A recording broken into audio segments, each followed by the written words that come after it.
Di samping perannya dalam keluarga, perempuan juga memiliki peran yang cukup penting dalam masyarakat dan negara. Jika ia seorang yang ahli dalam ilmu agama, maka wajib baginya untuk mendakwahkan apa yang ia ketahui kepada kaum perempuan lainnya. Begitu pula jika ia seorang ahli dalam bidang ilmu tertentu, maka ia mempunyai andil dalam urusan tersebut. Namun, tentu dengan batasan-batasan yang telah disyariatkan. Di era yang serba mengandalkan teknologi ini, banyak kegiatan dakwah yang dapat dilakukan oleh para perempuan tanpa menghilangkan fitrahnya, misalnya saja berdakwah dengan melalui tulisan. Menulis adalah salah satu cara dakwah yang paling tepat dan penting bagi perempuan yang dapat dilakukan kapan saja dan di mana saja, termasuk menulis di rumah. Hal ini juga dilakukan oleh Lisa yang merupakan anak dari pasangan orang tua bernama Yakub Den Nambung dan Andi Bungalia Arno. Lisa sudah aktif menulis sejak tahun 2011 lalu. Hingga saat ini, ia telah menerbitkan sejumlah karya tulisannya, di antaranya yang berjudul Menemukan Makna Kehidupan, Perempuan Tiga Kota, Merawat Cinta Berumah di Dalam Cinta di Tangga Menuju Surga, serta Samurabita.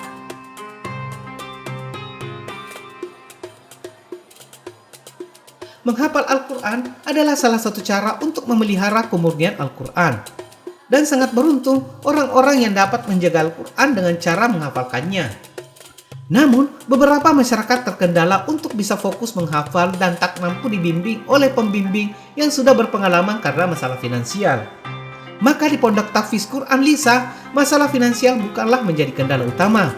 Lantaran di tempat ini, para santri tidak perlu membayar jika ingin menjadi hafiz Quran.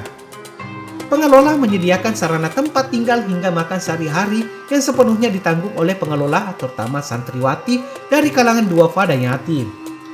Lisa menambahkan, salah satu alasan menggratiskan para santri yang notabene berasal dari kalangan anak yatim dan duafa, lantaran ia ingin memberikan kontribusi terhadap dunia pendidikan di Indonesia dengan rumah tahfiz gratisnya. Alhamdulillah, selain Pondok Tahfizul Quran ini fokus untuk mendidik perempuan-perempuan atau putri-putri kita, Tahfizul Quran ini juga memberikan fasilitas pendidikan yang tidak berbayar, artinya gratis bagi mereka yang berasal dari kalangan yatim dan duafa. Mengapa kami menggratiskan? Tentunya karena kita mengetahui bahwa saat ini pendidikan yang baik, yang notabene memiliki fasilitas yang baik, kebanyakannya adalah sekolah-sekolah yang berbayar mahal, sehingga membatasi bagi mereka yang mempunyai keterbatasan secara ekonomi untuk merasakan pendidikan yang terbaik itu. Maka melalui Yayasan Pendidikan Mu'amal Al-Qudsiyah ini, kami mencoba untuk memberikan fasilitas pendidikan yang terbaik dan program pendidikan yang terbaik secara cuma-cuma, sehingga insya Allah ini menjadi kontribusi yang terbaik yang bisa kami lakukan untuk pendidikan di Indonesia. Mengelola Pondok Tahfiz Quran secara gratis tentu membutuhkan dana yang tak sedikit, lantaran harus menyiapkan makanan sehari-hari bagi puluhan santri yang kini berada di Pondok Tahfiz Muamalah Al-Qudsiyah. Bisa menambahkan, saat ini Rumah Tahfiz Muamalah Al-Qudsiyah telah memiliki donatur tetap yang rutin memberikan bantuan dananya setiap bulan. Meski demikian, Lisa mengatakan pihaknya juga akan senang hati jika ada orang-orang dermawan lainnya yang ingin menjadi donatur di Rumah Tahfiz yang ia kelola.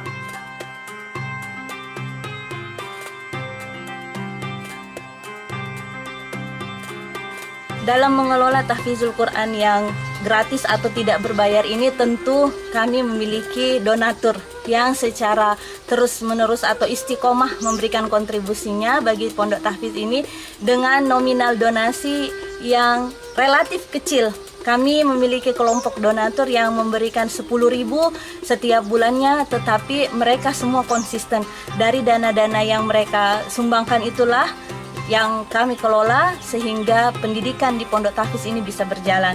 Namun kami juga tidak membatasi bahwa suatu ketika mungkin ada donatur dalam jumlah yang cukup besar yang membantu fasilitas yang ada di pondok ini, tentu akan kami terima dan laksanakan amanah mereka untuk kembalinya juga pada pendidikan santri-santri di Pondok Tahfiz yang kita kelola secara cuma-cuma ini.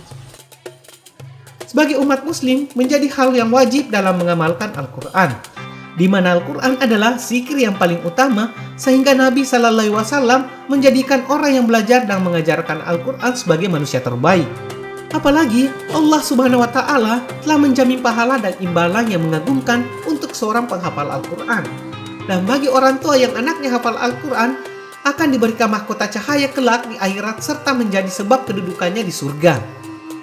Secara etimologi, guru disebut pendidik.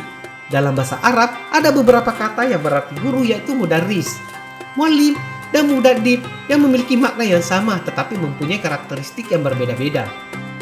Guru merupakan jabatan profesi. Oleh karena itu, menjadi guru tidaklah mudah karena harus memiliki kemampuan dan keahlian khusus. Seorang guru mempunyai tugas khusus, yakni memberikan pelayanan pendidikan yang baik yang menjadi tanggung jawab didiknya. Para tenaga pengajar di Pondok Tahfiz Quran Muamalah Al-Qudsiyah mempunyai tantangan utama, yakni harus mendidik puluhan santriwati dengan karakter yang berbeda-beda untuk bisa menghafal Al-Quran.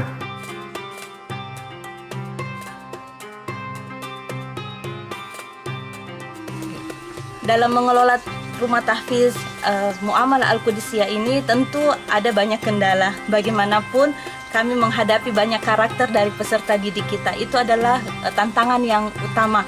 Bagaimana menjadikan mereka yang berbeda karakter dan mungkin juga berbeda kecerdasan untuk memiliki semangat belajar yang sama, untuk termotivasi menghafalkan Al-Quran dan belajar agama, sehingga tenaga pendidik yang ada di Pondok Tahfiz ini tentu bekerja dengan sungguh-sungguh bagaimana mereka dapat mencapai tujuan pembelajaran yang terbaik. Dan selain itu juga tantangan bagaimana kami menyediakan fasilitas dan konsumsi setiap hari untuk mereka, tentunya dengan dukungan dari berbagai pihak. Mungkin itu adalah tantangan, namun tantangan ini yang menjadikan kita bertumbuh dan terus berkembang sehingga pondok ini menjadi lebih baik hari demi hari.